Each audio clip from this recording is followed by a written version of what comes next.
Hi, J Schools teachers. I am broadcasting to you from my bedroom today as I can lock my kids out of this room, and that's about the only one in the whole house that I can trust it'll be quiet. Anyway, I am here to teach you about creating master slides in Google Slides, and basically to create drag and drop activities. You can probably see on my screen I just moved a bunch out because this is my second take of this video. So basically, first off, I am using a video creator called Loom. I like Loom better than Screencastify because I like to be able to have, I can either have a video of me over here or I can have over here in the corner, I can have the full screen of being me or my screen. I can have me in the corner or I can just have a picture of me in the corner or I can have nothing in the corner. It doesn't matter. But I think in these times, where we are so disconnected from our kiddos, they could really use the opportunity to see our faces, even live. And I know we all hate it. And guess what? I'm making this video with no makeup on. My hair is washed, dried, not styled. And I'm just going to suck it up and say, you know what? This is me when I'm home, and I'm not going to put on makeup or put on my airs or anything like that. Just because we're at home. And so I just wanted to show you this tool because I think it's super important that our kids still have an opportunity to see us and see us being us. But anyway, so drag and drop activities. I think these are super important. Our kids right now are doing, especially older elementary, middle school, high school, they're doing a lot of read this article, answer these questions, read this article, answer these questions, and think about it. Is that fun? I mean, not that our job is to entertain them, but it gets redundant, it gets boring, it gets monotonous. And so, this is a way that we can change it up for our kids, make some different activities. And so we don't get burnout too, because I'm going to get burnout grading Google Form after Google Form or Google Doc after Google Doc. And even doing these every day isn't recommended either. Change it up, do different stuff with your kids. So, how to make a drag and drop, what a drag and drop will look like. There's different things. I saw one on YouTube that the girl made a drag and drop activity with an apple tree. And the kid had to take the apples off and put them in the basket. And if they were like preschool, kindergarten, they were counting the apples. They could do addition or subtraction. I don't know about multiplication. I don't think so. But there's all kinds of different things that our kids could be doing with these. The one on your screen is a simple vocabulary one. We were studying argumentative writing. And so, what's the difference between argumentative and persuasive? And what is a counterclaim? And what's a bridge? And that kind of stuff. So, I gave them all these definitions and we talked about them for a few days. We used them for a few days. This was in class that we did this. And then all they had to do, this was I called it a quiz, not really a quiz, but they just had to drag and drop the word to its definition, the word to its definition. And then when they were done, they clicked their turn in button was right over here, clicked it, and they were done. So it was super, super easy. Okay. Yeah. So that's what a drag and drop would look like, a basic one. This was super basic, took me maybe 10 minutes to make. Then I used this one, and this is kind of the middle of it because, again, this is the second take of my video. So I had a slide that was all about directions, and then I had a slide. Okay, so this is an argumentative essay, and they had to take the parts of it and put it in order. So we talked about starting with a hook and then having some background information and then their claim or thesis statement down here. So they had to figure out, I'm not reading them, so they had to figure out, let's say this one's the background information, this one is the claim, and this is the hook. I don't know. I'm not reading them. I'm just placing them. And that's all they had to do was throw it in there. And what I want to show you too is, look, the kid cannot move anything other than these. Okay?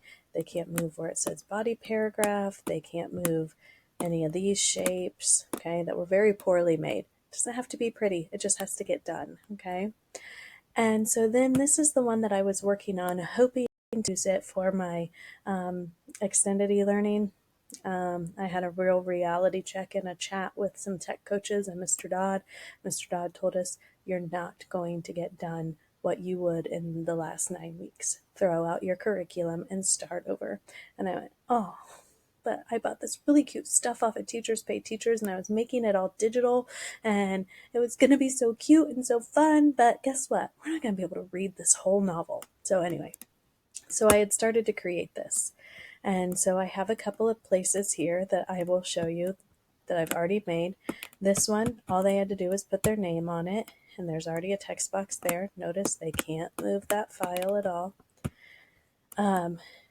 This is all the characters in the novel live in an apartment community. So I want them to be able to take the characters' names and drag and drop them in here. And I'll show you how to do that in a second. But first I'm going to show you on the third slide, all the characters get partnered up and they're given clues to solve the mystery.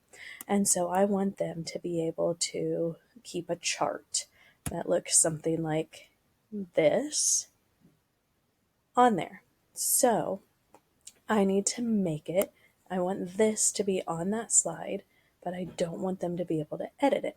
So I am going to download this as either a JPEG or a PNG. That's up to you.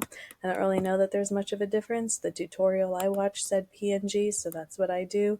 The tutorial that Lori Chrisman and Carissa Allred had been through said a JPEG, so that's what they do. I don't know if there's anything better or not. So once I go back, I've saved that, I've downloaded that as my PNG. So then I'm going to go to View, Master, and this is where I'm going to add things that the kids can't touch.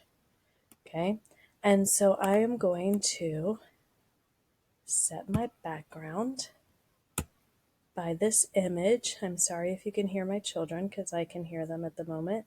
And I'm going to upload it because I downloaded it to my computer. Apparently my computer's being a little slow. Here we are, Partners and Clues, PNG, and I'm going to open that. And I'm going to click Done because I like the way that that looks. Okay, so look, it's there, it's perfect. And so then I can go back to check off the master, and look, it can't be moved. Uh-oh. No, okay, it's the way it worked. Okay, I thought it took over another slide. Okay, so I have a different master for each one of these. So then all I need to do, and honestly, I'll probably do it for both slides, or I would have. On this one, I want to have the characters' names, and on this one I do too. But I want to have the characters' names so that they can put them where they live and so that they can put them with their partners here. Instead of making a bunch of text boxes for the kids, because they can move text boxes, and those are hard if they don't. So it's easier to do drag and drop with the kids sometimes. Uh-oh, my computer's going to die before too long. So all I need to do, I have this Westinghouse and I need, oh, I have already, sorry, downloaded that as a PNG, so I don't need to do that again. I can just insert that image from my computer. And there's my Westing Game Characters PNG. These aren't all the characters. I just threw a few of them on there to show you. And I'm going to drag it over here before I crop it because I can't see it very well otherwise. So if you can click this button up here to crop the image, or you can just double click on it and the crop comes right up. And then drag it up and drag it over. Make it as perfect as you want it to be, except that I kind of slid a little too far there. There we go. And I hit the enter button because it's what's easiest for me. And there you have a draggable feature. If you want them to have a color background like some of my other ones did, then before you save this as your PNG, I want to give like that whole thing a background. Like this whole text box, which, there we go. Just by dropping in some color there. And then save it as a PNG. and all that over again. Okay, so again, how I did that one more time is I inserted my image from my computer and Weston Game Characters, open, drag it off to the side, double click, crop. Ooh, that one didn't work. See, sometimes it's just a matter of clicking around, figuring it out. You can always undo. And enter. There we go. So there I have another one. Sandy McSuthers doesn't live there. He's just in the lobby. Okay, there we go. Ta-da. So you can also, in your master slides, I'm noticing this from this one, in your master slides, you can edit your pictures a little bit, like this one. I took this picture from something I had purchased off of Teachers Pay Teachers. And I think the numbers are too big for me doing the drag and drop. They were supposed to be able to cut this and open them in a nice little file folder, and it's going to be all cute paper pencil, but I had to digitize since we were going e-learning. So I put it in here, and then I wanted to change that font, change the size of the letters and numbers. So I just put a white shape over it. So I drew a shape, fill colored it with white, and there. I mean, it's not perfect, but that's because I knew that I'm not actually going to use it now. So it was like, well, I'll just use it to show the other teachers. Change my font to a little bit bigger because it's Google Slides and you can't really see anything. And this is 3D. Ta-da. Go away. There we go.